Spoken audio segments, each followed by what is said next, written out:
Love, exciting and new. Hello, Hannah Waddingham here. Have you seen the fabulous new Sun Princess? World-class entertainment, exceptional dining, and the greatest pizza ever. It's a love. Don't miss our Come Aboard sale with up to 40% off and free room upgrades. Visit princess.com or call your travel advisor to book. Princess Cruises. Terms and restrictions apply. Offer ends 2/28/25. Ships of Bermudan and British Registry. Auto insurance can all seem the same until it comes time to use it. So don't get stuck paying more for less coverage. Switch to USAA Auto Insurance and you could start saving money in no time. Get a quote today. Restrictions apply. USAA.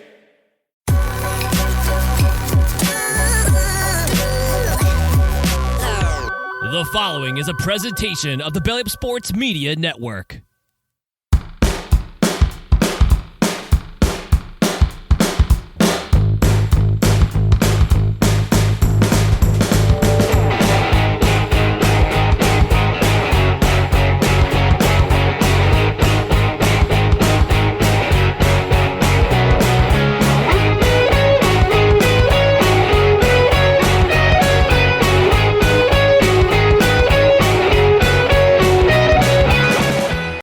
All right. It's Friday. It's a Friday. We're on Friday. Look at that. We fooled you. We fooled you. Welcome to the Friday edition of No Credentials Required, where you don't need a press pass to talk sports. We are proudly presented by Belly Up Sports. My name is Ryan McCarthy. I'm one of the hosts. And to my right is a man who, unlike Justin Tucker, doesn't have a happy ending. No. Justin Henry. No, unfortunately, I got a stomach virus that's been going around, so I'm recovering from that. And Ryan still has the plans for Saturday morning, which precluded us from doing our show at the normal time. But unfortunately, I do not, because I don't want to get anybody else sick if I can avoid it. So here I am, but I still get to podcast with you. I'm ready to go. These are the shows that are the unhinged ones because we don't have football to fall back on. I mean, what are we going to start covering the Super Bowl 2 weeks out? No, we're not the conventional media. We can do whatever we want, and we're happy that you have decided to join us. I am on one today. I'm thrilled. We have a special guest. We haven't announced him yet, but Ryan, how are you today, sir? Yeah, I'm pretty good. It's the end of the week. It's been a rough. I wouldn't say rough week, but it's been a week. Let's just put it that way. Mm-hmm. And I'm happy that January 98th has come around, and it's finally over. It's January's over as of tomorrow. So the longest month of the year, what it feels like the longest month of the year, is finally over. We'll go to the shortest month of the year. I'm happy about that because we are that close to baseball season starting, my friend. Oh yeah, it's going to go by in the blink of an eye. I've already activated our fantasy football league from many years now. So people, if you're listening to this or watching this, because I know some of you do, select your keepers. Get your keepers, folks. Get them now. All right, before we introduce our guests and before we start the show, just want to take care of some business on the business side. We just want to remind you to follow us on Facebook, Twitter, Instagram, and on YouTube. Give us a follow, give us a like, all that stuff, and also check out our stuff on bellyupsports.com as well. On the podcast side, subscribe to the podcast wherever you podcast, including Apple Podcasts, Spotify, Spreaker, Amazon Music, iHeart, TuneIn, and Pandora. And don't forget to hit that notification bell on Twitter. I still refuse to call it X. And on YouTube, that way you know when live videos go up, when clips of the show go up, when make show general show announcements, and also on the podcast side, rate, review, comment. 5-star rating would be very helpful. If you're on a platform where you can comment or you can review, leave us a review. And if you're on Spotify, leave us a comment. If you give us a rating, if you give us a review, if you leave us a comment. Also, this is going to be on replay on Belly Up Sports YouTube channel and on our Rumble channel. So leave a comment in the comment section below because that helps the algorithm. That helps the people get engaged. That people know you're listening to the show. You're watching the show. You're checking us out in Belly Up Sports.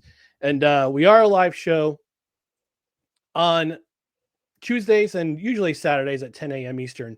But because of circumstances, we had some things scheduled. We decided to do a Friday show instead.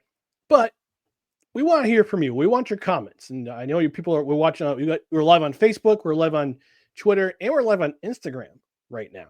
So we're trying something different, trying some new things here. So, if you're watching live, we'd love to hear from you. And if you're not familiar with us, Dustin, there's a particular time.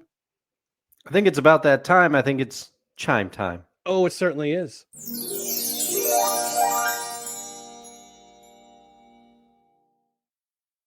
All right, we're going to bring in our guest now. He is the owner, the CEO, CFO, I think, and COO of Snowman Multimedia. He's all over the YouTubes doing things, from his talk show to his interviews to his alternative play-by-play, which I've been a part of. But he's an overall great guy. Here he is, Mr. Snowman himself, Mr. Brian Snow. Snowman. Good evening, gentlemen. How are you? Good evening. Doing well. Did somebody say baseball?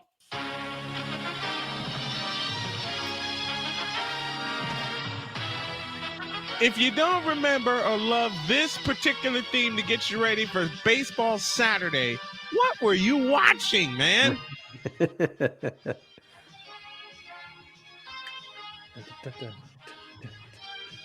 Who's the composer? You see a video of Carlton Fisk waving it fair. Kurt Gibson jumping for joy after his home run.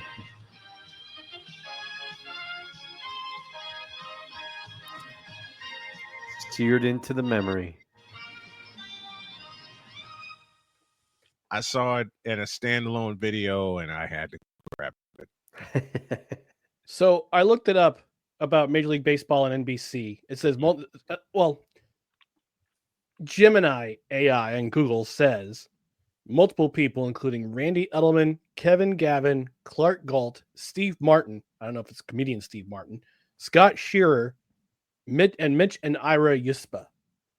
You gotta be careful with Google AI though, Brian, because remember when I used it to make Rob Ryan look worse than he is. Did it work? It did. Yeah. Because I went on a rant that I couldn't believe Rob Ryan still had a job in the NFL. I thought he was out of the league, and I was like, how is he a defensive specialist or whatever it was called with the Raiders this past season? I can't believe it.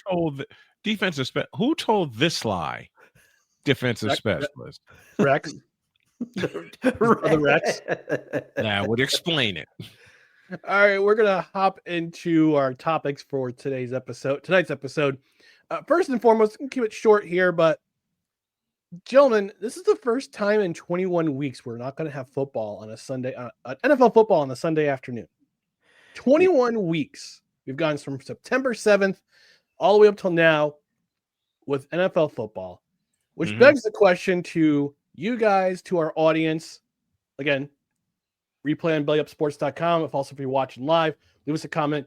What will you do on Sunday without NFL football? Snowman, I'm going to have you lead off here. I think I just answered that question. Boring. Okay. No football on Sunday.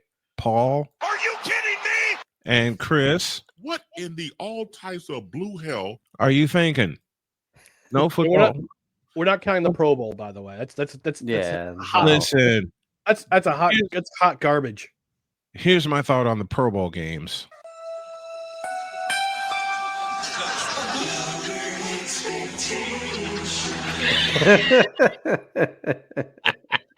Good old man. I have been waiting Mad TV.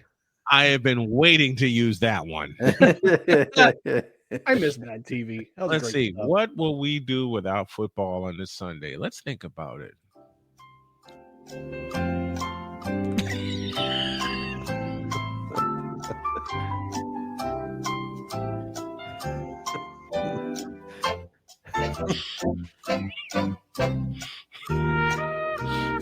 got the one that thinks he doesn't know the answer, and then all of a sudden it comes to him, and he's like, he's quickly.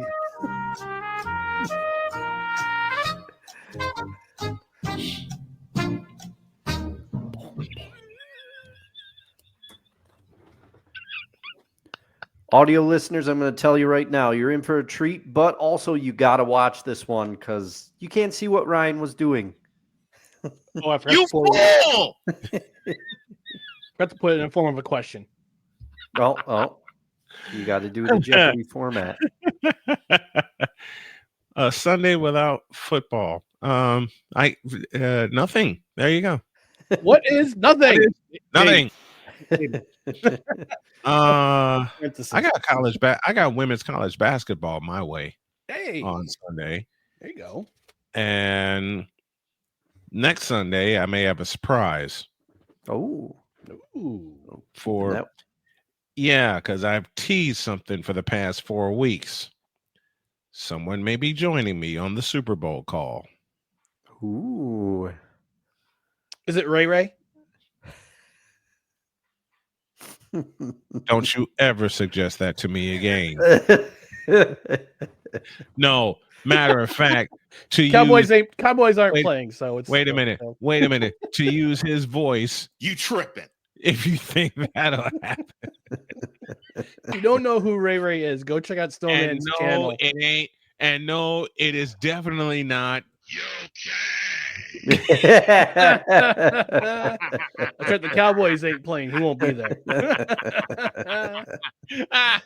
Except Jerry Jones would probably offer him a contract to play tight end in the NFL at this stage. He probably would. He probably would. Jerry which would sign him prompts- right up. Which prompts the question: Who in the blue hell are you? I'm Jerry Jones. I'm the owner of the Dallas Cowboys. Ryan, I don't know if you knew this, but I have an amazing football acumen from my time with the Arkansas Razorbacks. And I would implore the media out there to stop taking shoddy shots at my new hire. oh yeah, Troll. Use a troll. I said that use a troll. buckle your seatbelts, folks. This is gonna be a fun episode. Now, if I have 11 and a half minutes of time, I would like to explain why a 40-year-old LeBron James belongs as a tight end in the National Football League.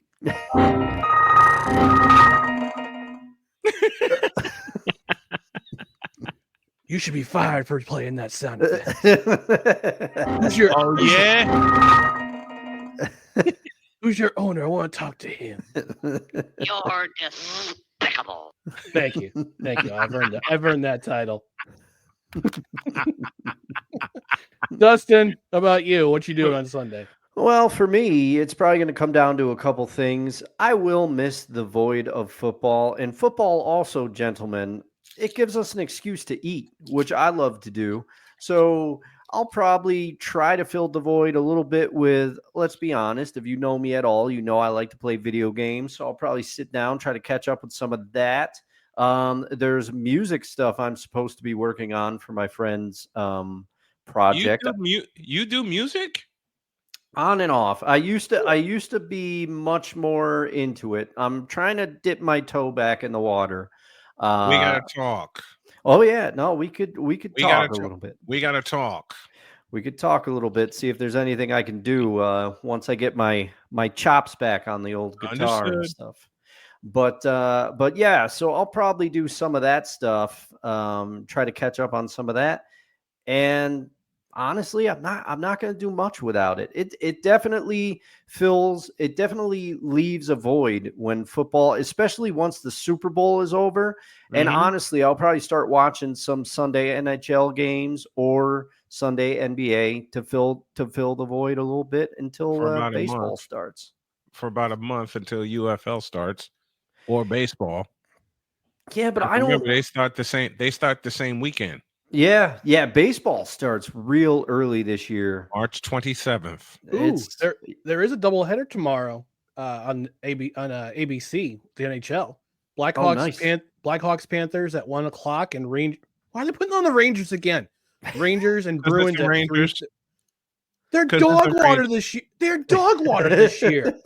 I'm not saying that. I'm not saying that as a New Jersey Devils fan. I'm Mr. saying that as a hockey fan. Mr. McCoffey. Yes, Snowman. They're the Rangers. You said it on my program. They're the Rangers. Gross. And the bad part is ABC is telling us they're the Rangers and to get over it. You're gonna like the Rangers, whether you like it or you're gonna watch the Rangers whether you like it or not. That's the same thing that same network does with LeBron James. Oh, did I say that aloud? You ain't lying. Well, and I think part of it is too. It's that old New York-Boston rivalry, right? But not every aspect of that rivalry hits the same. Exactly. I will probably take a shot at the Panthers Blackhawks game if I'm not in process of tearing this office up and helping my wife put hers together. We will see, because we've been putting it off for the last couple of weeks to get this area straightened out and redecorated since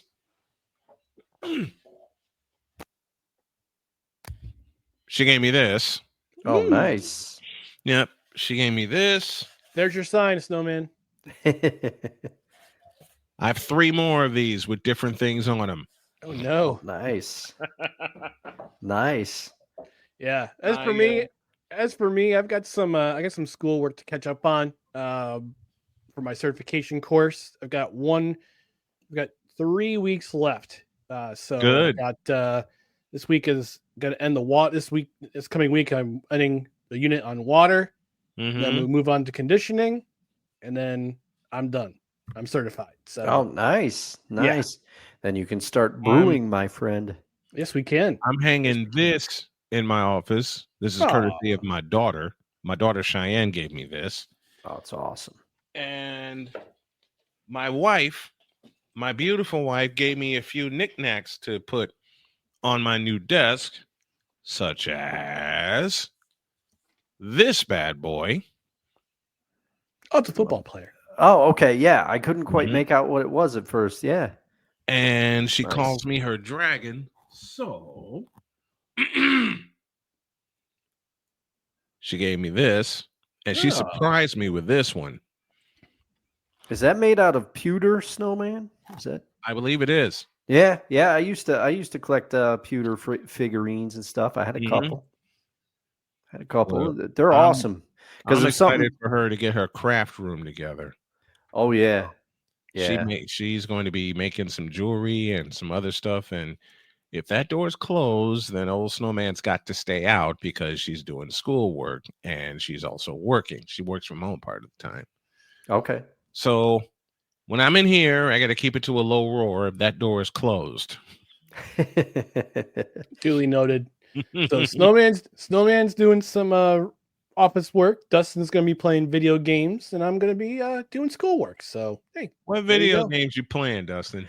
I'm primarily a Switch and PS5 guy. I bet I use a couple of online games as basically an excuse to socialize with friends of mine that live in Virginia now. Right now, we've been on a lot of For the King 2, if anybody knows about that. That's kind of like a Dungeons and Dragons type game, but in a video game form, and you form a party, you consult each other before you make moves and all that kind of stuff. And then we got Tom Clancy's The Division. We've put hours and hours into The Division right now.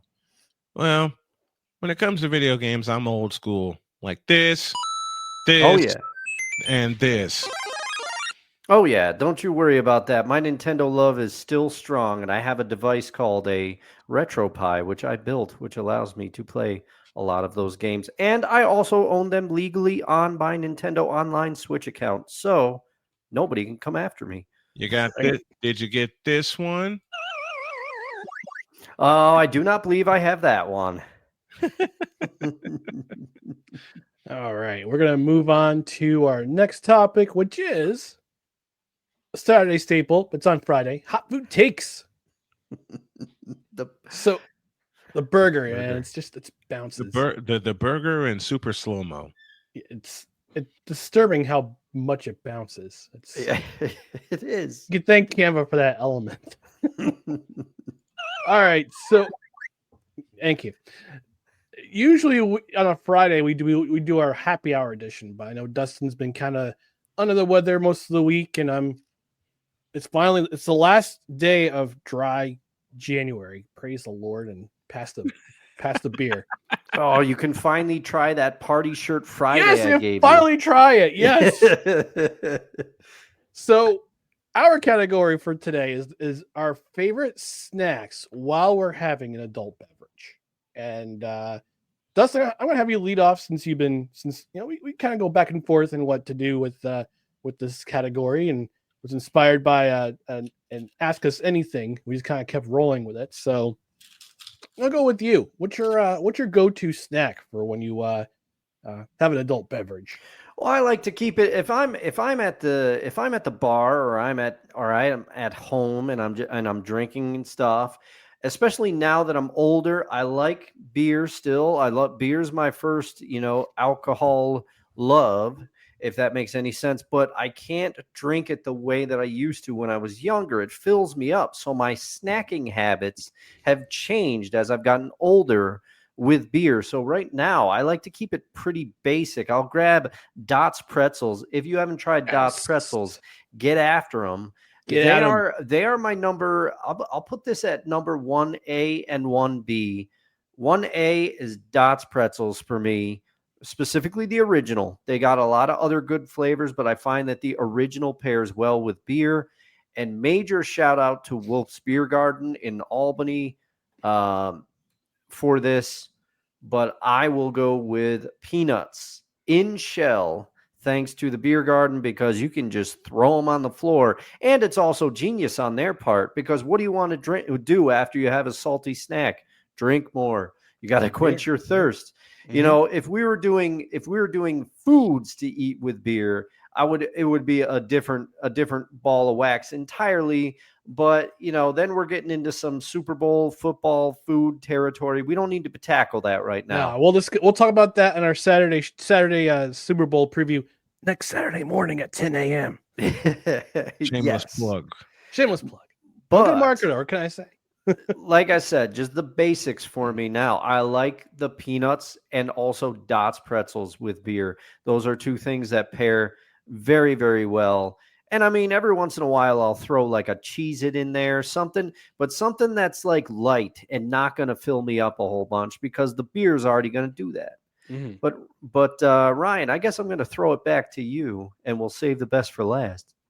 Oh, okay. All right. So for me, I'm a guy who likes to, I don't know. Maybe this is madness. Maybe this is genius. Depends on how you want to spell it out. Are you going to hit me with a goldfish and raisins? Sorry, Stan. God, no. I had to get it in again. Yes. One of our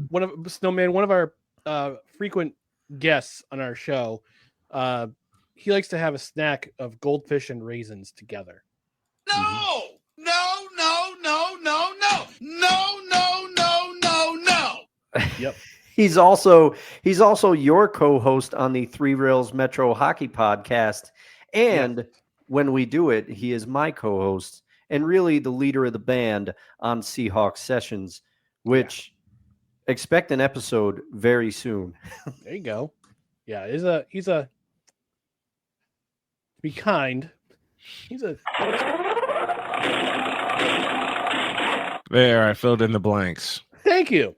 So it depends. So it's going to depend on what kind of beer I have. Like if I have a stout or a porter, I want something a little bit sweet to kind of go with it. Like because they have chocolate, you usually have little chocolate notes here and there. Yeah, caramel. So maybe like I have a little cupcake or something, like a mini cupcake, or if I piece of cake, like not a big piece of cake, but it's like a small cupcake. Something to kind of heighten the sense, the sweet in the palate. IPAs, typically I go for something a little bit it also depends on the IPA. I mean, a little salty, so I go with the potato chip. But I know that my local watering holes, they have homemade. They make their own potato chips. Oh, nice. Yeah. So they have a nice little saltiness with the bitterness of the IPA. Not so much with the pilsners or the lagers, but I try to keep it a little bit neutral with that, with like maybe some little oyster crackers. Oh yeah, little oyster crackers, which are good. So it depends on what kind of beer I have. Maybe this is just a beer connoisseur in me. I like to mix it up a little bit depending on what kind of beers I have. I think it is. Yeah. And like if I'm having a whiskey, maybe I'll pair it up with some crackers and some, a little bit of a little mini charcuterie or charcuterie as yeah. Why does that sound so wrong? Tansdale Smart. Thank you, Mr. Smart. One of my favorite guys from Hard Knocks. Why does that sound so wrong? Yeah. Because it is probably when he came out with that. Oh, he knew too. He had to. I have to wonder. He if had to. He did it on purpose. Yeah, he did it on purpose. Yeah. Solomon Thomas is like, no, it's charcuterie. He's like face palming while everybody else is dying. And he actually made a charcuterie board. He got you with it. Episodes. He got into it. Yeah. Yeah. All right, Snowman. What's your go-to snack when you have an adult beverage? Food. And there it is. That's this has been this edition of Hot Food Takes. Here's the burger.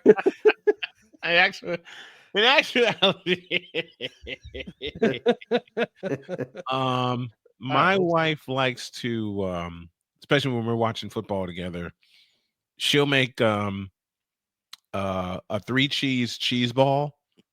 Ooh, okay. And it's a big sucker too. And we'll just have crackers or chips and dip that while I'm polishing off, or while we're polishing off whatever we're drinking. Recently she bought me a 6-pack of apple ale.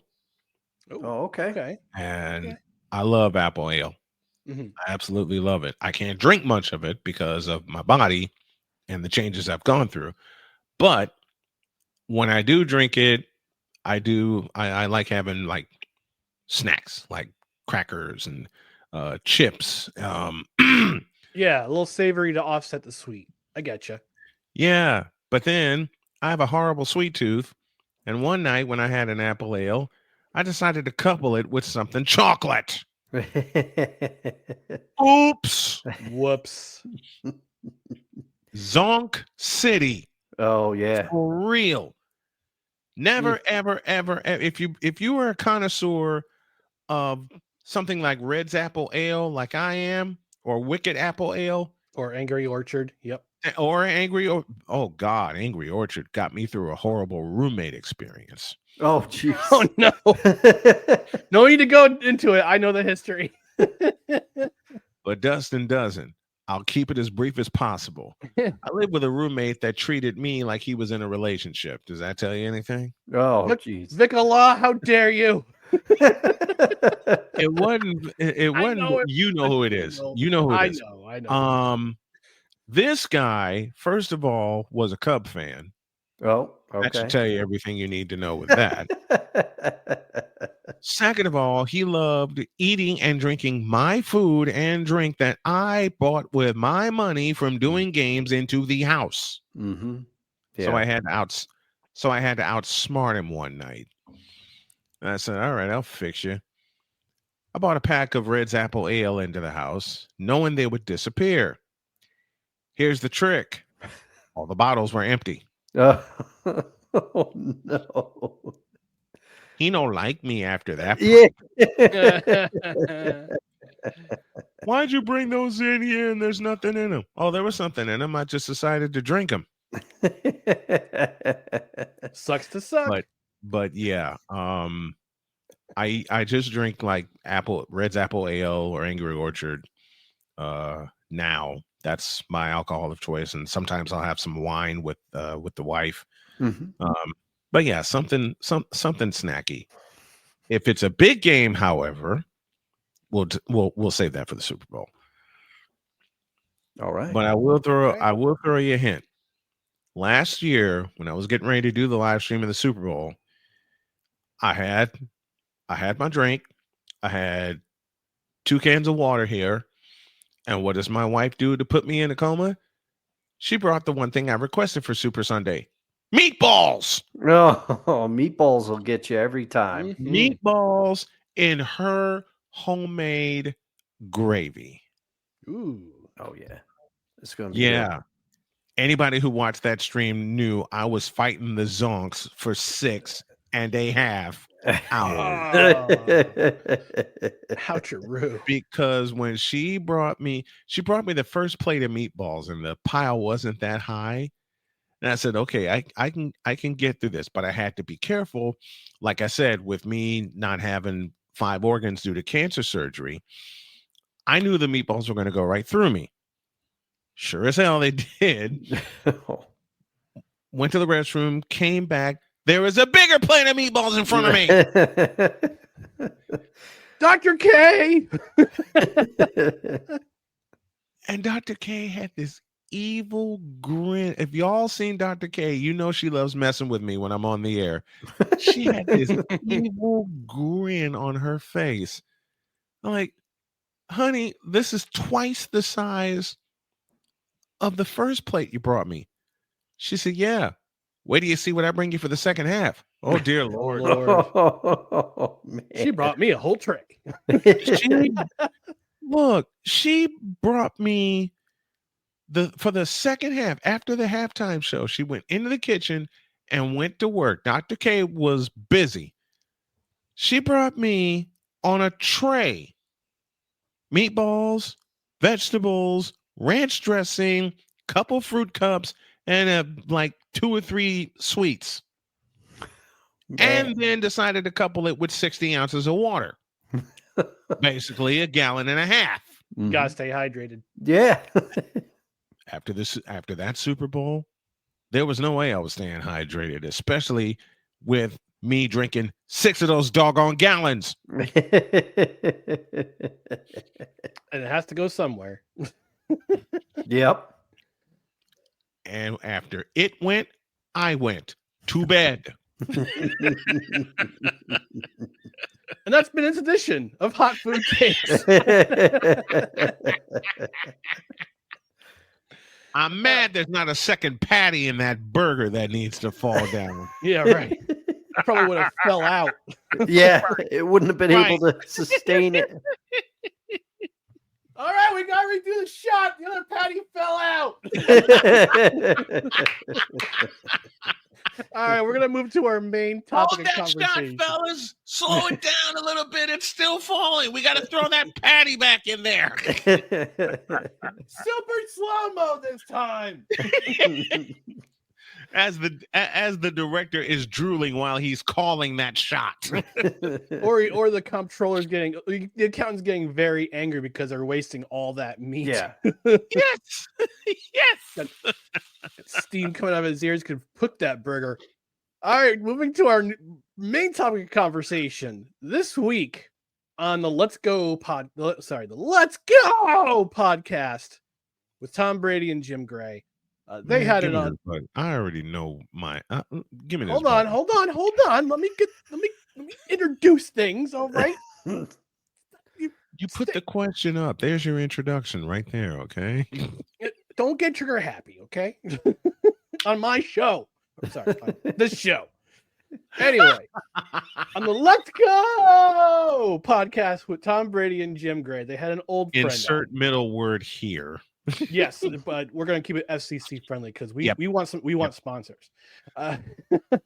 That's what I'm doing with my morning show, so I understand.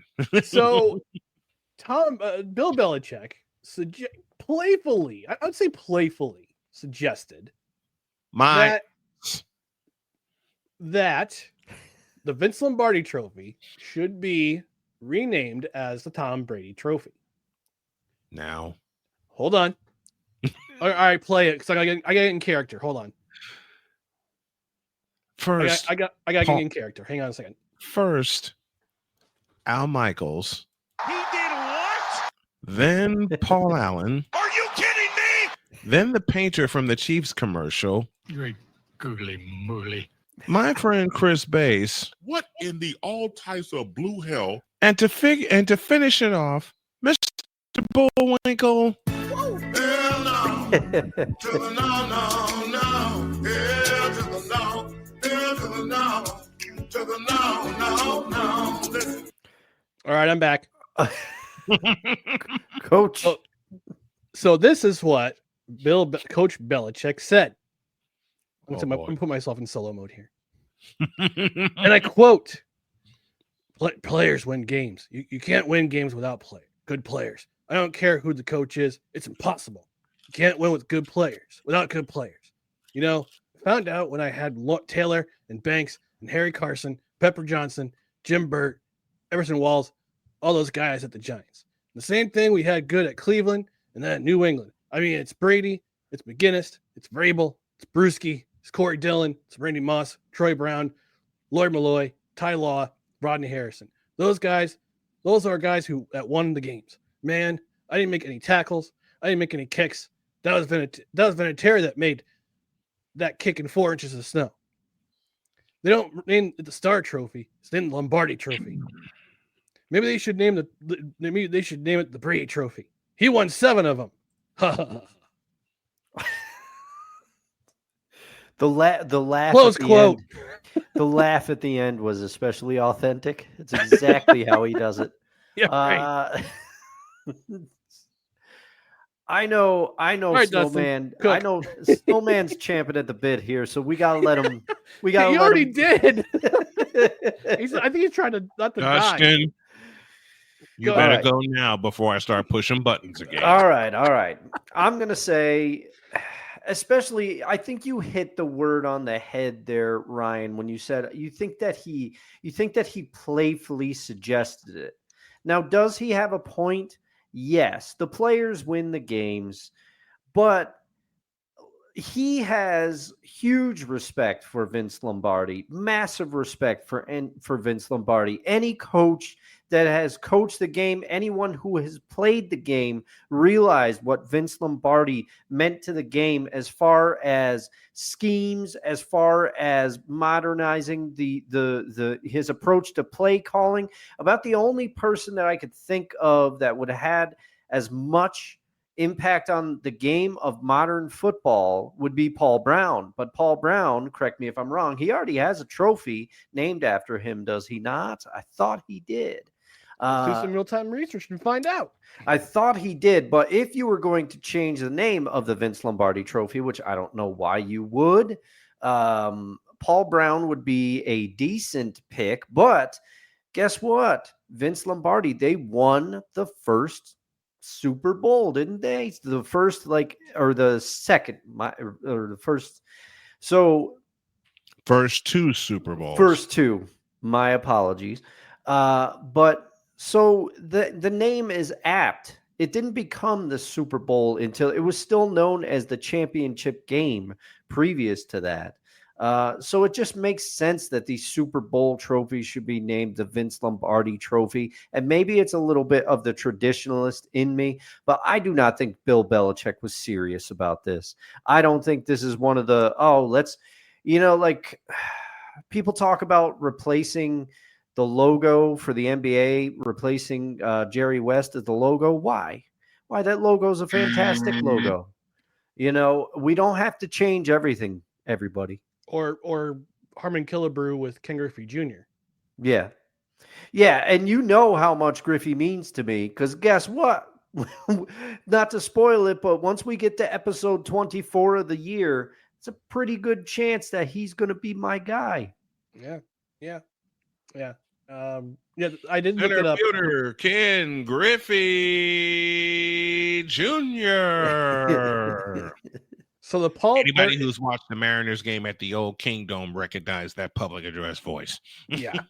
So there is a Paul Brown coaching award. However, it's presented annually by the Bengals to outstanding high school football coaches in the region. So well, then, yeah. But there should be a award and some sort of trophy named after him for his contributions to the game of football as we know it now. That is for sure. The man doesn't get respect because he not only founded one NFL team, founded two of them. Yeah. The Browns, that's what they're named after because they were his team. And then guess what? When they fired him and he went to Cincinnati, that's how the Bengals were born. And he took the colors too. But his impact on the game, he and Lombardi and Landry, I would say those are the three that really pushed the game forward and pushed it into the territory that we know today. The descent. How about a fourth one? Bill Walsh. Oh, yeah, Bill Walsh, of course. How could I forget Bill Walsh? And this is why Art Modell doubly sucks, because when he bought the Browns, got rid of Paul Brown, and then he moved the team to Baltimore. So, all right, I'll just keep it short. No, the Vince Lombardi Trophy should not be named the Tom Brady Trophy, but I will say this though: Super Bowl MVP trophy should be called the Tom Brady. No, it should not. No, I vehemently disagree with you. What should it be called? The Montana Trophy. There it is. I was thinking for a half a second. I saw it where's he gonna go? That's why I can't think. That's why I fake side and went. Yes. I knew it was coming. All right, I got to play this playfully for you, Mr. McCoffey. You've heard it before. But rename the Tom Brady Trophy. Mister, will you please wake up? I'm not the first one who suggested it, by the way. But it's that's a more tolerable. The Super Bowl suggestion. MVP should be named after Montana. Why? Because everything Brady has achieved, Montana did first in a harder era. All right. I can agree with that. Matter of fact, Mr. Montana was the reason for the West Coast offense because it gave Bill Walsh the first real horse that he could use to run that West Coast offense. That is true. I mean, in the Walsh coaching tree goes far, far, far. Yeah, it goes deep. And those roots are deep. There's one fellow who should be in the Hall of Fame right now that I went completely off about. Ooh! Can I answer this question, Mr. Snow? Mr. McCoffey, go ahead. Is it a running back? Is he from Nebraska? Yep. Did he play fullback originally in college? Yes. Did he wear number 33? He did. Is he Roger Craig? That's him. Matter of fact, hold it. The founder of the 1,000 Club, by the way. Yes, and he's not celebrated. No, that's ridiculous. BS to me. That's not fair. It's a glaring. Y'all want to see something? Y'all want to see something that's totally not fair? I can describe Roger Craig's career, although others will not do it, and the impact that he had on the game in one play. And Ryan, if you'll take a look in the back, it's ready for you. All right, courtesy of I think CBS Sports. Yep, free and fair use. Fair use. And it gives those guys a little extra weight. Roger Craig still on his feet, still running. What a run by Roger Craig! You'll never see a better one than that. That's all I can really play. But that run right there.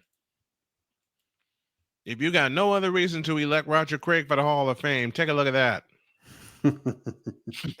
That's a compelling case. And there is one person who is going into the Hall of Fame this year that was a member of the Bill Walsh coaching tree. Does anybody know who it is? The answer. Too many of them that should be in a coach. The answer, of course, and you knew I had to do it, Snowman, because we were in the 49ers lane. Mike Holmgren. Mike Mike Offensive Holmgren. coordinator for the Niners from 81 to 90. Yes, and he had to learn how to. He was the one because they went through that season, right, where they were using Young and Montana interchangeably. Mhm. And if you believe Mike Holmgren, he was Which I the one that said to Bill Walsh, he's like, "Coach, you got to pick a quarterback." And Bill Walsh left the room. Bill Walsh left the room, and the rest of the coaches are saying, "Mike, you're an idiot. Why would you say that?" And he's going, "I just got fired. I'm going to get fired." And and Bill Walsh comes back in, and he goes, "Mike, you're right." He said, "But if I do this and it backfires, I'm going to have to fire you." So Mike Holmgren was terrified for the rest of that season. And the best thing is it didn't backfire. Yes, it did not. It did not. It did not backfire because by the time Holmgren left in 1990 or after the 1990 season, George Seifert was already installed as the head coach because Bill Walsh had retired. Yep. And they already had, with a lot of experience, their starter in place in Steve Young. Mm-hmm. And I'll never forget to lead off a paragraph in Sports Illustrated, what was said with Joe Montana, it was like a beautiful symphony. With Steve Young, it was like a jam session. Either way, you got results. Mm-hmm. So I know you played all those buttons, Snowman. What's your what's your take on this? I guess you could say tongue-in-cheek comment, but some people are taking it very, very seriously. I'm not. This is just Stay off the weed. And with that, I mean that playfully. I of course mean that very, very playfully. And I know anybody who took that comment of Bill Belichick seriously, with all the respect that he has for the coaches that he worked under and looked at, come on now. Mm-hmm. That's a tongue-in-cheek, non-serious comment, because if that were the case, he'd have a lot of people behind him if he were serious about that. I mean, he worked under one of the greatest coaches of all time, Bill Parcells. Yep. Whose fun fact is in this area of the country, like half the year. Yep. The tuna himself, Bill Parcells, gave Bill Belichick a chance as his defensive coordinator. Hello, Super Bowl 25. Mm-hmm. And 21. He was a DC for 21. Yeah. So 2 Super Bowls as a defensive coordinator. We all know what he did for the Patriots. Yeah. Okay. But just like Tom Brady paid homage to Montana, Bill Belichick pays homage to the coaches before him. Yep. Including Vince Lombardi, including Paul Brown, including the late great Bill Walsh. Okay. So, and of course, there are people that take this way too seriously. Ryan, you and I have talked about it on the morning show so many times over. And that look on McCarthy's face should tell y'all everything, right? Yep. Look, just because you were here the longest doesn't necessarily mean you're the greatest. I've said that. You know what?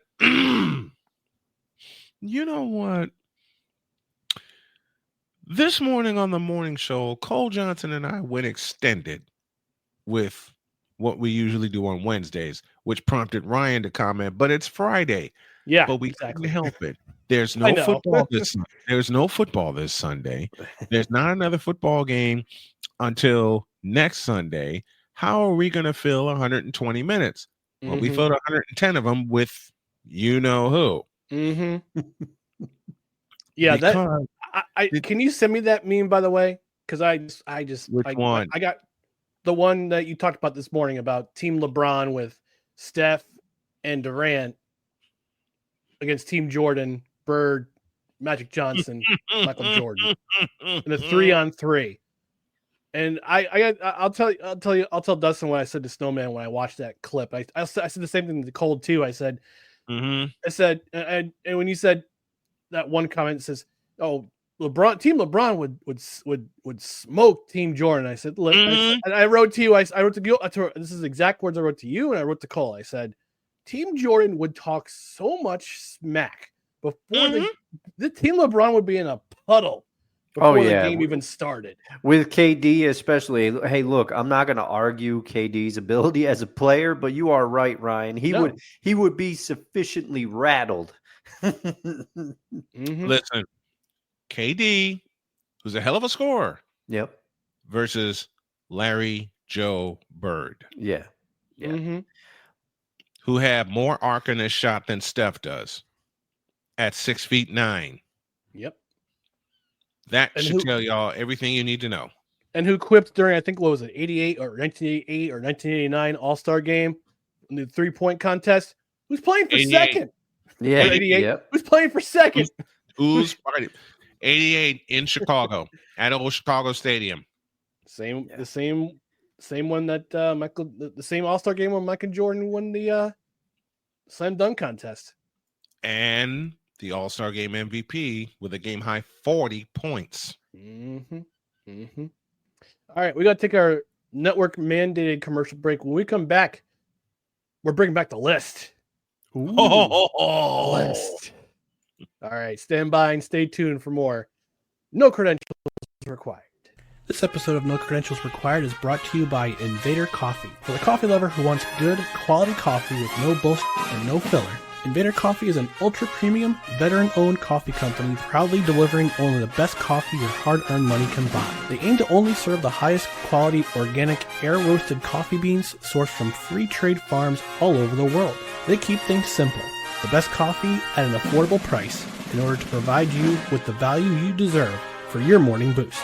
100% fair trade, 100% organic coffee beans, 100% air roasted, 100% money back guarantee. Visit invadercoffee.com, enter promo code BELLYUP at checkout, and receive 15% off your order. Guess what I got in the mail today, fellas? There I it have a is. bone to pick with you. The Valentine's Day blend. I have a bone to pick with you. You have more than one bone to pick with me, sir. You darn tootin'. You owe me a present. I do. This is what I received in the mail today, fellas. Doggone it. Come out. Audio listeners, while he's opening that package and people watching, there we go. There it is. There it is. Ooh, I was going to fill time, but you got that open faster than I thought. I'm a strong boy. No one or nothing keeps McCoffee from his coffee. Damn right. So I got not coffee, coffee. During Tuesday's show, I was actually looking at Invader Coffee. And I noticed that their Valentine's Day blend, Chocolate Lust, was available in whole bean. And I wow. Got it. There you go. It came in the mail today. So this is what you want to do. Help the show. Help the show. Order in our affiliate link on the Facebook description, as well. It'll also be on the Belly Up Sports YouTube channel tomorrow, and it'll be in the podcast description. We have an affiliate link, which is in the description. You're gonna click on that link. I gotta tell Dustin this one. I pulled an all-nighter one night when I wasn't supposed to. My wife came in here 3 times and said, "Baby, you got to come to bed." I said, "I'll come to bed." I tried all 3 times, couldn't fall asleep. I didn't want to disturb her because she had to get up and go to work in the morning.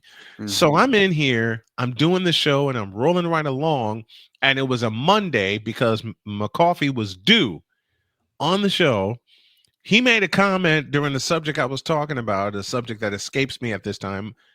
And instead of saying Ryan McCarthy, I spit out in my New York accent, Ryan McCoffee. That's because Wise was with you. And it stuck. Yes. Link in the description. Link in the description for Invader Coffee. Help the show by ordering through our affiliate link. You use a promo code BELLYUP for 15% off your order. Save yourself a little cashola at checkout. comes right to your house, free. I'd say free shipping, but it comes to your house, premium shipping, comes right to your house. You got a bag waiting for you. It's fresh roasted, or if you prefer ground, get yourself some ground coffee, which is fine too. You know, we don't judge. Mexican chocolate blend, and I killed it within a week. It was that good. It was delicious. It's air roasted. Killed it. It's air roasted. My wife saw the package, and she says, "Is this what you're advertising during your show?" Yes. Now she's not a coffee drinker. She's not a coffee drinker, but she smelled that Mexican blend one morning, and she comes up to me and she says, "You better be lucky I'm not a coffee drinker because I'd beat you to it." So there's a testimonial right there for Mr. Snowman. Air roasted, smoothest coffee you'll ever drink. Yep. So get yourself some coffee, and link in the description. They've got, and we got some Dustin said he has got some breaking news. Yes. Before we went on the air, you got some breaking news.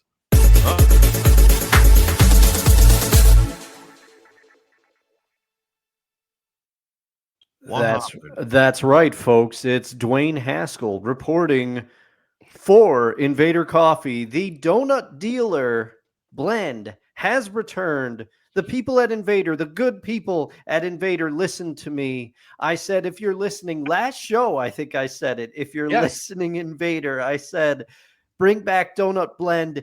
And I get an email in my mailbox tonight. And what did I do right before the show besides prep for the show? Because sometimes I'm a last minute kind of guy. I ordered a bag of the whole bean donut dealer blend. They also mentioned in that same email that the outsider blend has returned. So I'm thinking about getting a bag of that right after the show, because that's one of the few that I have not had yet. And I will attest everything Ryan says and Snowman said about this coffee. It is true. The flavor is good. It's not overwhelming. I drink it black because that's the way I like it. But I also feel that you do not need to add all the extra cream and sugar and any of that stuff. No. The coffee is not bitter. It arrives fast. That like Ryan already said. Oh yeah, I didn't know it wasn't bitter, because that was my fear of trying it black. No, this is air roasted, so all the acidity is taken out. That's okay. Yeah, then you owe me a present, Ryan. Especially, and I'll attach a health story to it. My doctor said that I can have 2 cups of coffee, and before I could say anything, Dr. K strikes again and goes, "This is not a cup." Oh, yeah. So if the acid's taken out of it, I am willing to give it a shot. Oh, yeah, the acid. Yeah, I mean, sugar.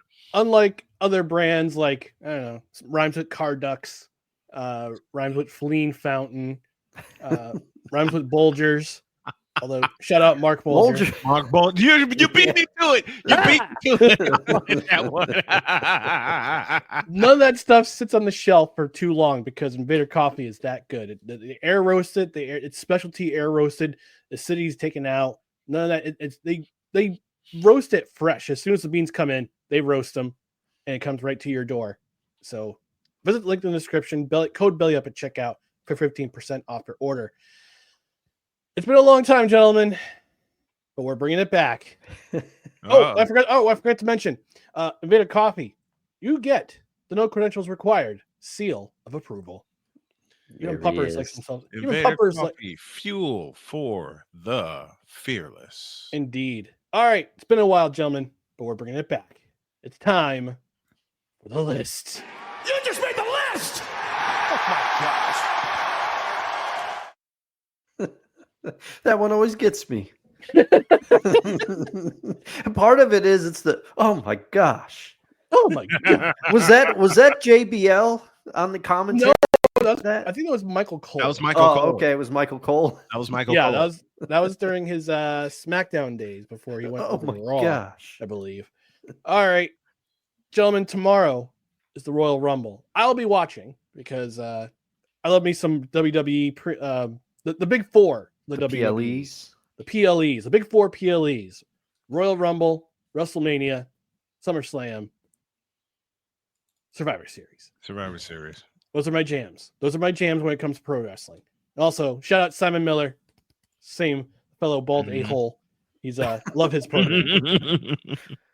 So I approached Dustin. We talked about this last week after the show last week. He said we got to do some filler content after we talk about football because we have no football this week. And I said, well, we got talking about some sort of tangent in regards to pro wrestling. And I said, we've got the list, favorite pro wrestling stables. So we'll go with our top 3 favorite pro wrestling stables. So get your minds ready. Get your thoughts ready. Write them down if you need to. Oh, I did. So I'm gonna lead off with our guest and have him talk about his favorite pro wrestling stables of all time. Favorite pro wrestling stables of all time. When the WWE was the WWF, I couldn't stop watching it.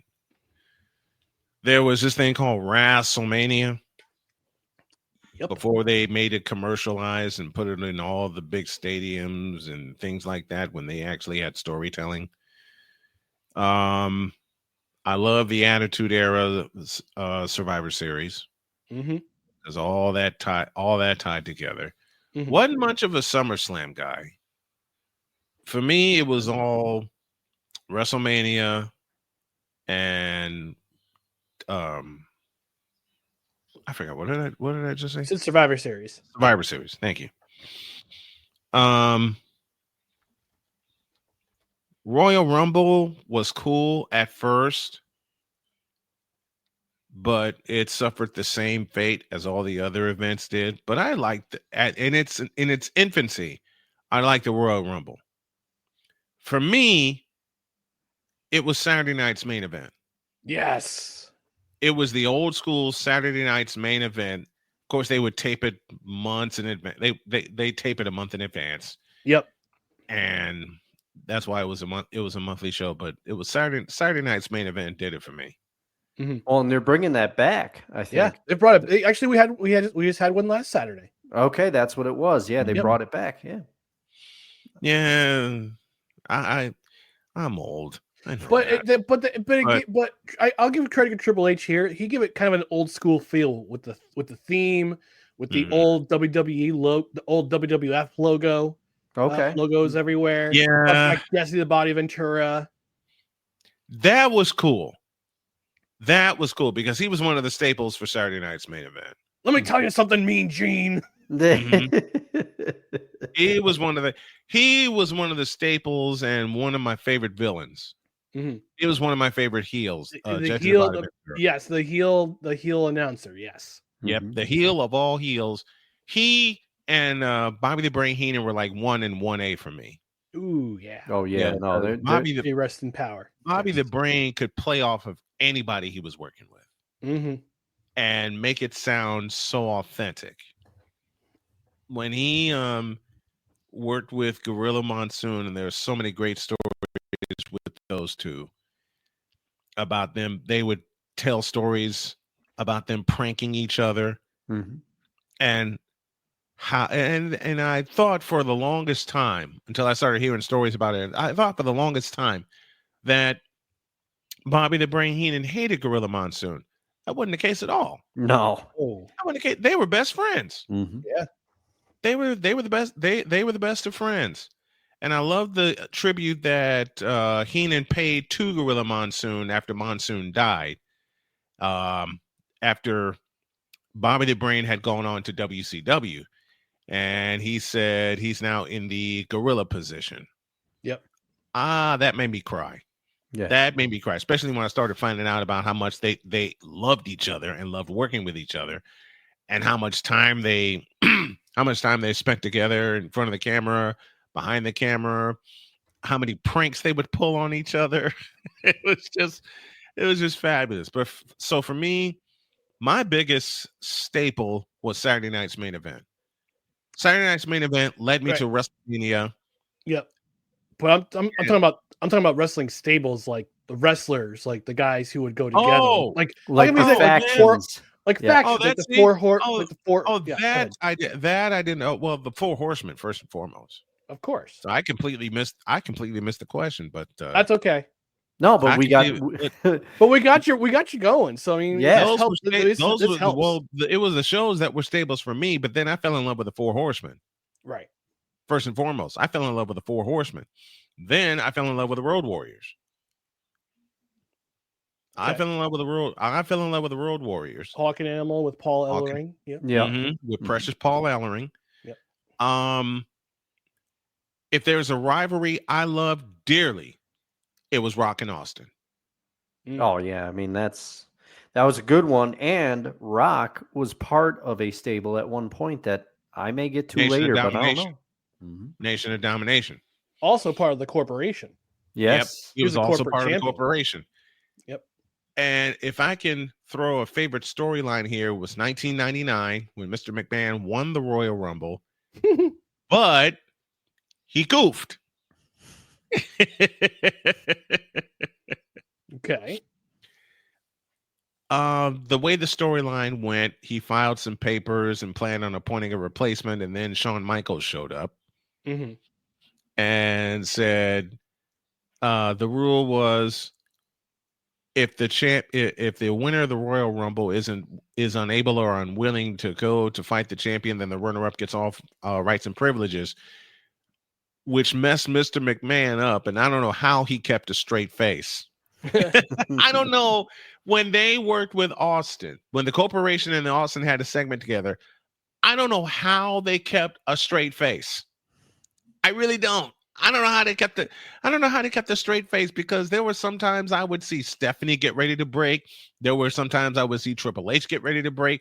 Lord knows they tried their damnedest to break the Undertaker. Oh yeah, that's everybody's trying to do it. Nobody could do it. Everybody was trying to break the Undertaker, and no one could do it. Not even Ric Flair. Not even the legendary Ric Flair could break the Undertaker. Love the NWO. Yep. Love that angle. Love the NWO from WCW to WWF. Then they beat it to death with a giant stick, which killed WCW. Yeah, I know. That dual cast killed me. Oh yeah. That dual cast killed me. Yeah, I'm in that boat because I was always a WWF guy through and through. I followed them, but I was watching a lot of WCW back in the Monday Night Wars. For sure. Yep. When we get to my list later, you'll see that I was watching WCW. All right, so what's your three? What's your three favorite out of all those? I only have two. Okay. I only have two. Four Horsemen and Rock and Austin. That was it for me. That tied both eras together for me. All right. That tied both eras together. But if I were to pick a third,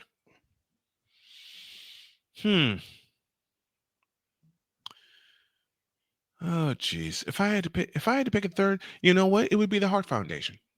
Ooh, that's a great pick. It would be the Hart Foundation. Great stable. That would be those are my three. Yeah. All right. Thanks, Snowman. Dustin, walking over to you.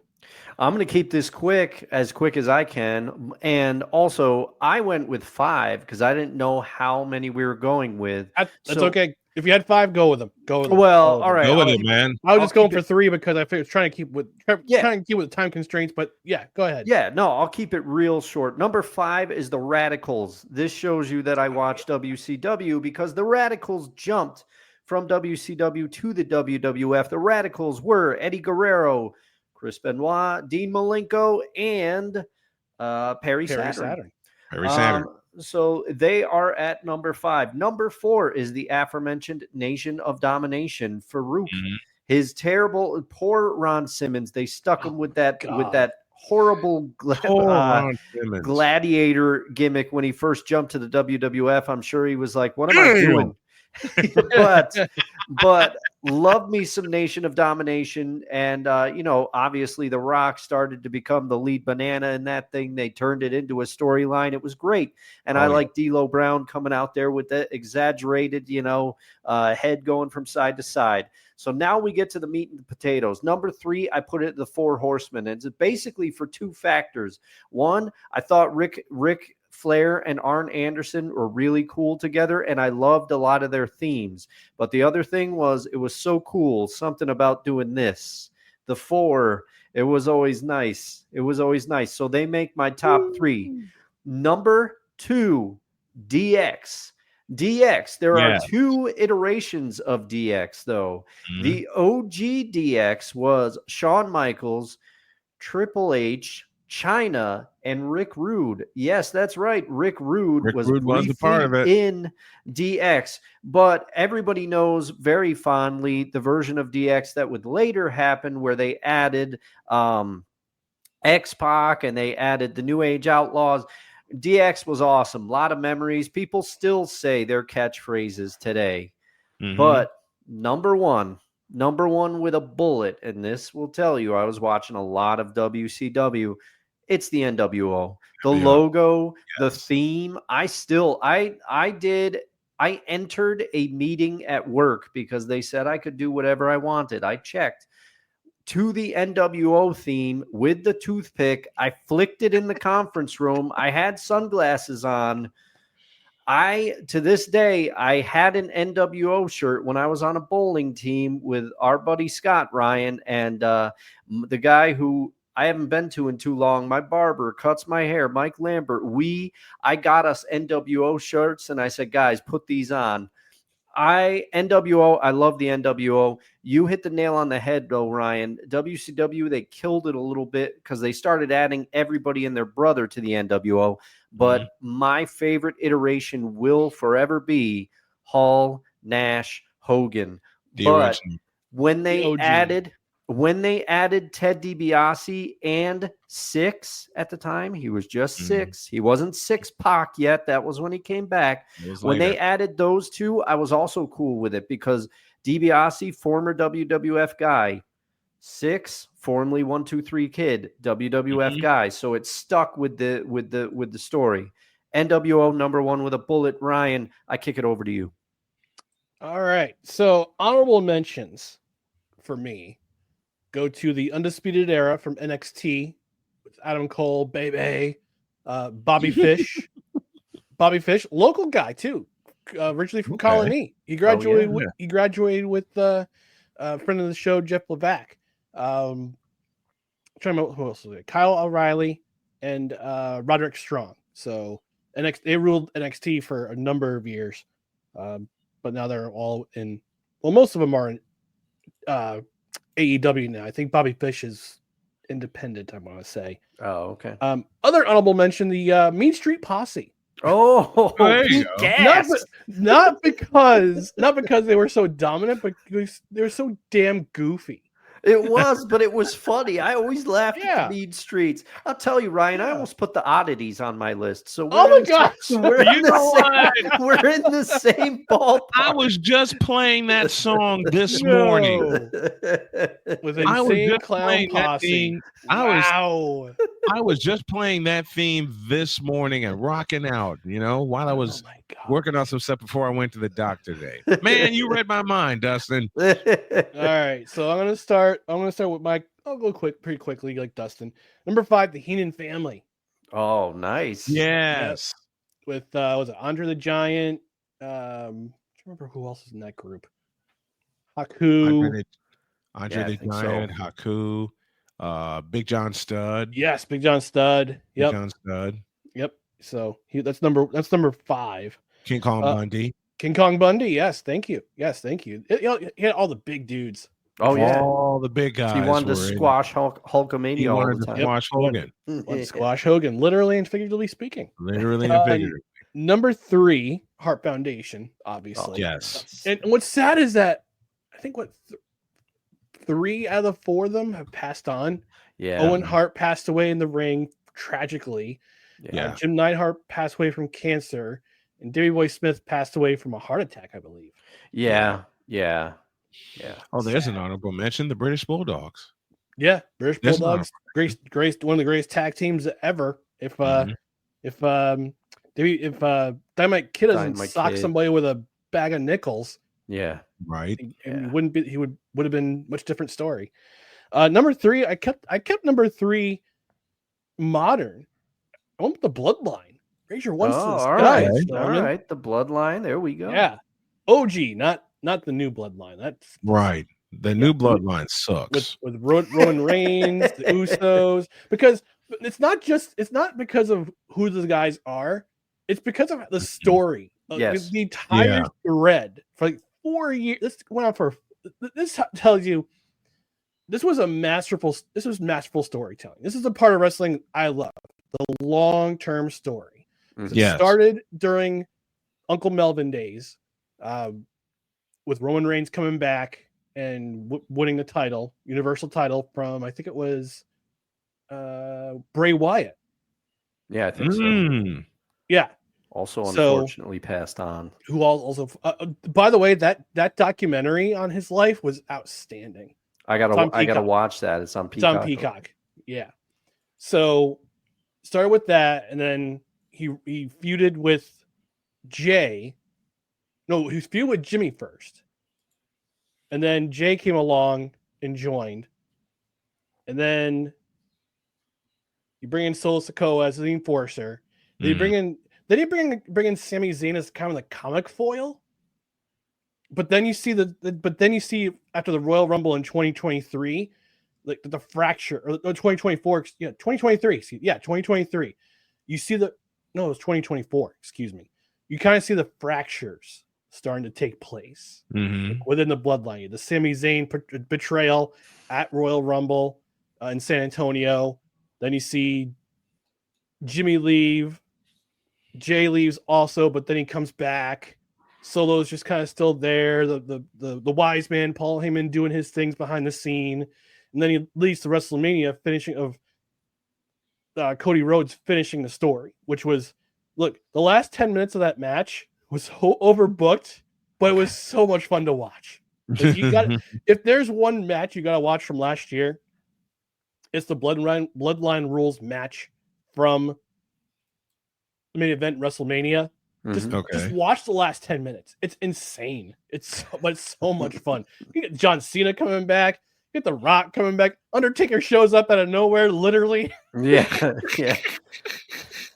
But it just ties into everything, and the bloodline kind of split, going their own separate ways, and then kind of reuniting sort of at this past Survivor Series. But that whole storyline was just incredibly written out and just unbelievably great.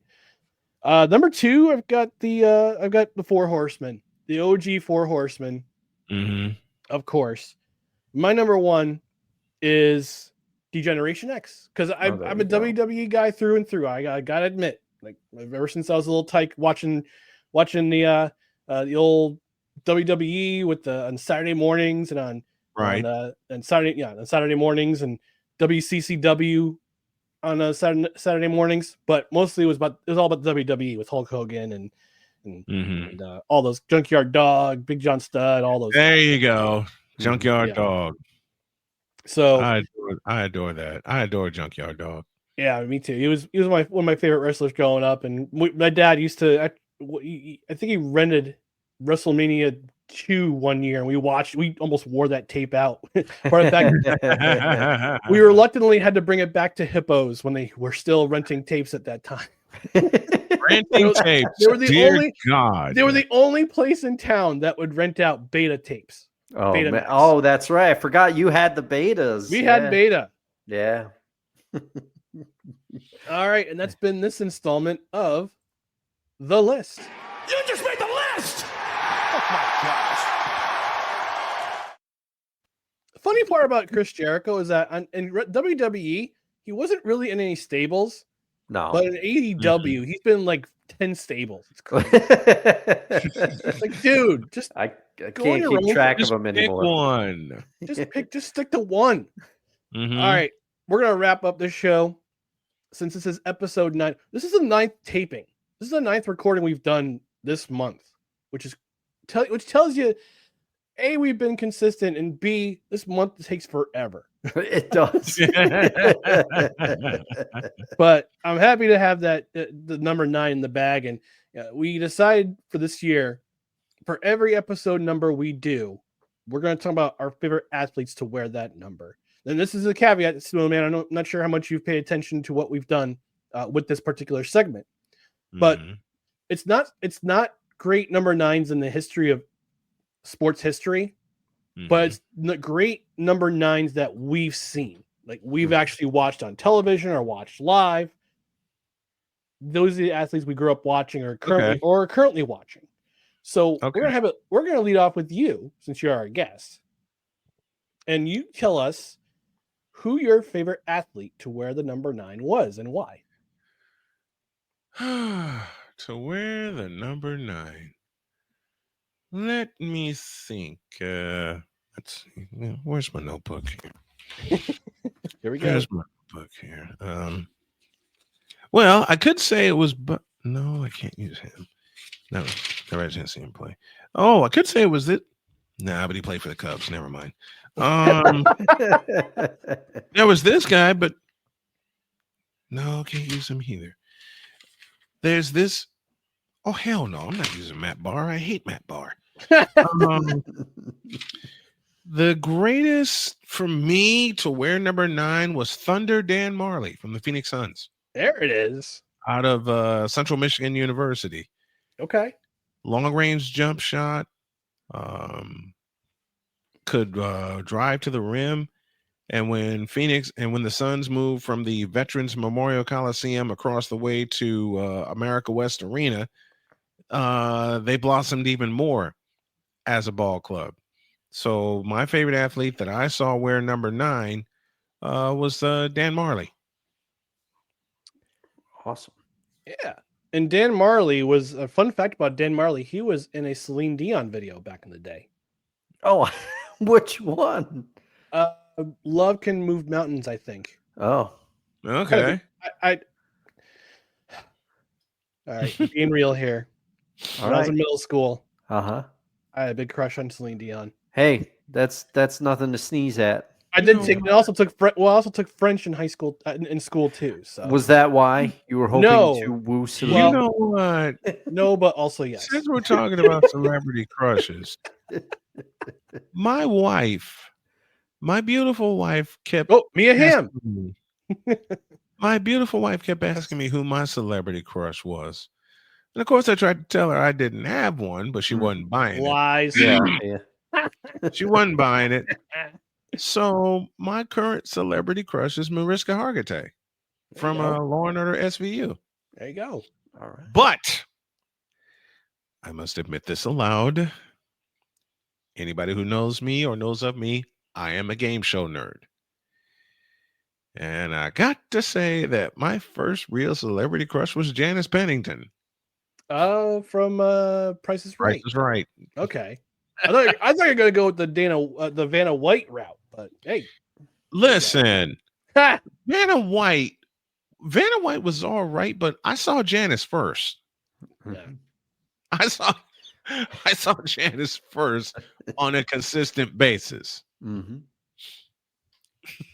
Understood. Sometimes it's the first arrow that strikes, you know? Yep. Elizabeth Shue, I'm looking at you. All right, Dustin. All right. You know what? I wanted to be Elizabeth Shue one day. Hey, I remember she was on Cobra Kai. I'm like, dang. Yes. She looks familiar, doesn't she? Still got it, man. Still got it. Elizabeth Shue, how you doing? That's Dustin, your favorite athlete to wear the number 9, sir? Well, some of my picks have been chalk. A couple of them have been off board. I would say, Ryan, your list is more diverse than mine. But I was looking at number 9s. I'm going through my mental Rolodex. And then as I started to think about it, and I almost went with a hockey pick for it, but hockey pick is going to be my next number. Spoilers. That might be when someone raised their eyebrows at me. But for this number 9, the more I started thinking about it, and the era with which I really started football has a huge impact on this. and also partially he has a cool nickname. I'm going with Steve McNair, number 9. Air McNair. McNair, and Air McNair. also Stuart Scott used to call him Mac 9, which I just thought was so cool. Can't go wrong with that. Steve McNair kind of crossed over 2 eras. He was drafted in 1995 for the Oilers. Didn't play too well, in his first couple of years when he was on the Oilers. But once the team switched to the Titans, that's when he really did start to take off. He shared a co-MVP in 2003 with Peyton Manning, which I have issues with, just aside, but McNair, he was just fun to watch. He was tough. You knew if he could be out there, he was going to be out there. He could obviously throw the ball a country mile, but he could move, and he did it in a different era. The Titans, those Titans teams that he was very good on, they were still the last vestiges of the late 90s, early 2000s, where a running back was still the cornerstone of the team. So if they did not rely on Eddie George the way that they did for a lot of that run, his numbers could be even better than they are. But he was really one of the first dual threat quarterbacks in an era that was still, there were others before him. Randall Cunningham, I'm looking at you. There were others, but he was one of the first prominent ones in an era where there was still a lot of pocket passers. So McNair just felt different when he played, and then he played all those years for the Titans. And Ryan, it ties in very nicely with an article that you put up on Belly Up, by the way, because McNair was intricately involved in one of the plays that you reference in your article. Shameless plug for my co-host. Go read it. Yeah, go check it out. But Air McNair does it for me, man. I just really enjoyed watching him play. And it was partially because I think that was the era, the late 90s, early 2000s is when my eyes finally opened to football and I really started to get into it. And Steve McNair, honestly, was a big part of it. Yeah, he was definitely one of those special talents, and unfortunately, we lost him a few years ago. Which is unfortunate, but but we have at least the football. We have those memories to rely on, and this is great quarterback, great leader. Finished his career with Baltimore. And was still doing his thing. Even when he signed with Baltimore, he was still a solid quarterback to watch. Very much so. Yeah, can do it all. I must have a thing for former Oilers quarterbacks. I picked Moon for number 1 and McNair for number 9. Huh? But you can't go wrong with either one of those choices. No, you can't. No, you can't. You can't go wrong with either one of those choices. No, absolutely not. So the athlete I chose for number 9, I went with Drew Brees. And you know what? Solid. Very solid. Thank you. So he did not work. So I remember watching. This is when I watched college football religiously. I don't watch as much as I used to anymore because 2020 kind of soured me in regards to college football. Understood. I'm trying to get back into it. Trying to get Dustin into it. His Colorado Buffaloes, man. Never. You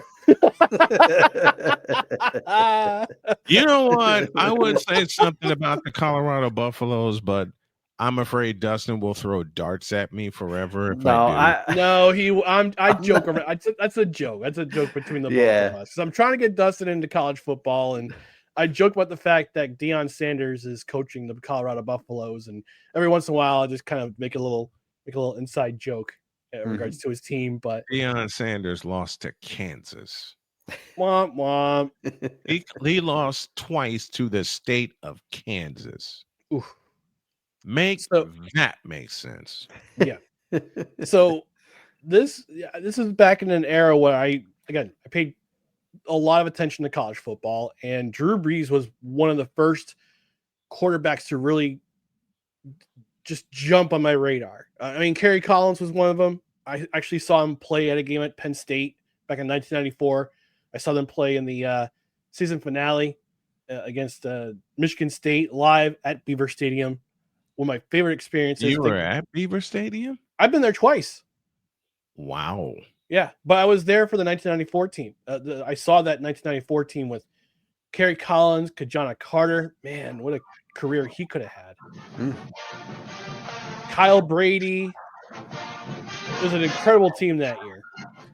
But yeah, Kyle Brady wound up playing with the New York Jets. What's that tell you? Listen, okay. I'm just going to mute myself. Wait a minute. But you can't blame me for bringing up a fact. He was selected by the New York Jets. Before Warren Sapp. Mm-hmm. Yep. Tells you the kind of management they had back in the day. But getting back to my story. Drew Brees, I remember when Purdue was an absolute dog's breakfast of a football team.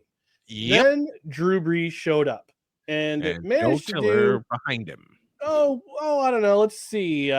Became the all-time leader in touchdown passes, second in passing yards.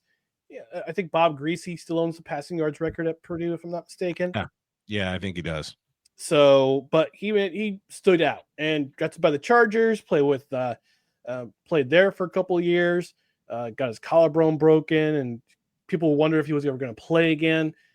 And he did. And he was a free agent because the Chargers they had drafted. The Chargers were stupid when they drafted Phil Rivers. Well, they didn't need to. The Chargers were absolutely stupid. And Brees had a decision to make in 2004. I'm sorry, 2005. Excuse me, the 2005 free agency. 2005, he told San Diego, "Adios." He told the Spanos family to stuff it. Mm-hmm. He was courted by the Miami Dolphins. Yes, but Sean Payton came over the top with a Godfather offer. The New Orleans Saints came out and say, "Hey, Drew, we're doing something special here. We're doing something special over here in New Orleans, and our city could really use a boost of encouragement after Hurricane Katrina came by. Mm-hmm. How would you like to come by and basically sign a lifetime contract with us?" And he did. He said he couldn't say no. That, my friends, and that is history. Is that? And he is one of the most prolific passing quarterbacks in NFL history. I believe he helped one of my fantasy teams win a fantasy football title. For sure, he must have. He's definitely been a cornerstone of many a fantasy football championship. One of them probably being mine. But I'll never forget the year that they won the Saints won the Super Bowl. And he was so overcome with joy, not just for himself, not just for his team, but the city of New Orleans himself. And when he came in, he definitely gave that city a boost of encouragement, a boost in a time where we weren't even sure if the Saints were going to exist anymore. Yeah, right. That's how badly Hurricane Katrina had absolutely devastated that city, including the Superdome. And the Saints had nowhere to play. No, they went out playing in Baton Rouge at the at Death Valley and at LSU Stadium. Saints had nowhere to play. So while they were playing at Tiger Stadium in Baton Rouge, and they finally got their act together, then the Superdome gets repaired. Yep, and the rest is history. Yep, yep. You didn't want to face Drew Brees in New Orleans. No, nobody wanted to.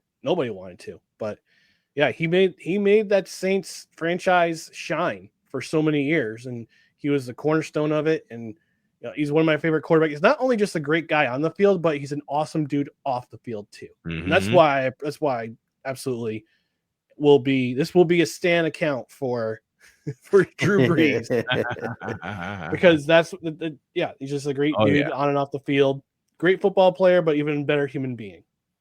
So that's why he's my favorite to wear number 9. A great pick, Ryan. And I'm going to do this. I'm going to do this for you on behalf of your Dolphins or your Jets fandom. Hey, Dolphins, I guess those shoulder concerns you had, they were unfounded, right? Because who did you bring in instead? Dante Culpepper. That's right. That didn't work out for you.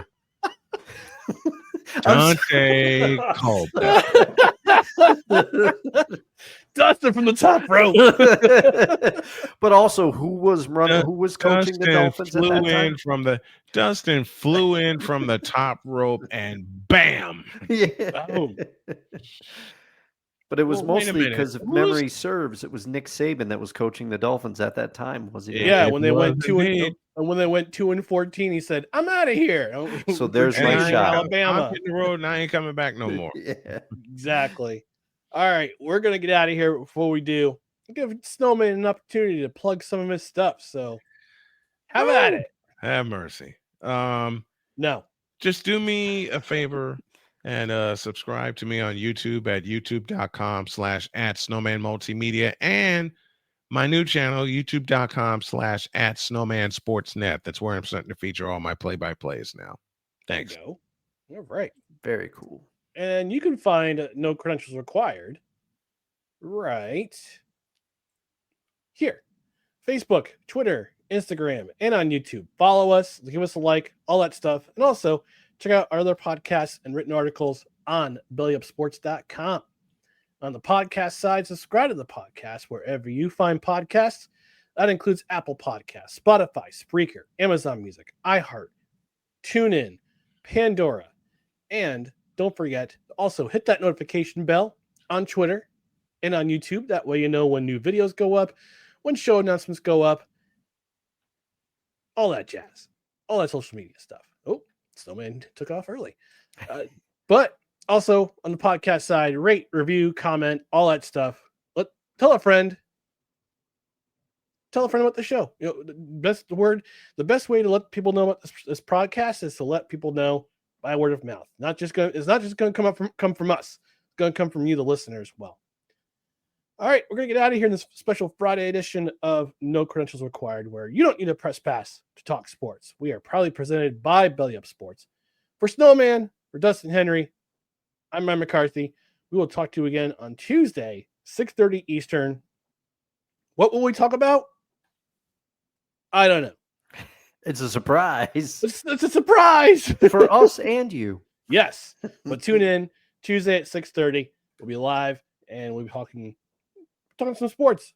What sports? You have to find out for yourself. So, and also favorite athletes to wear number 10. Yes, thank you very much. Thank you very much.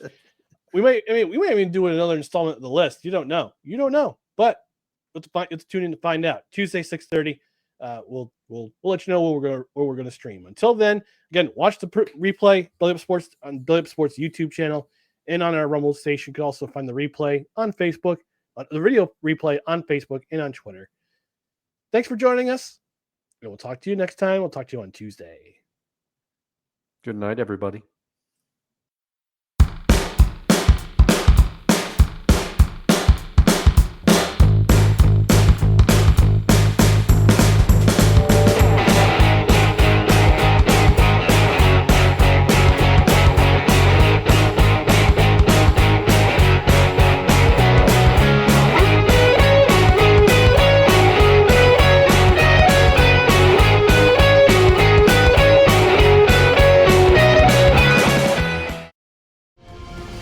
This episode is brought to you by Paramount Plus. Gladiator 2 is now streaming on Paramount Plus. Rated R.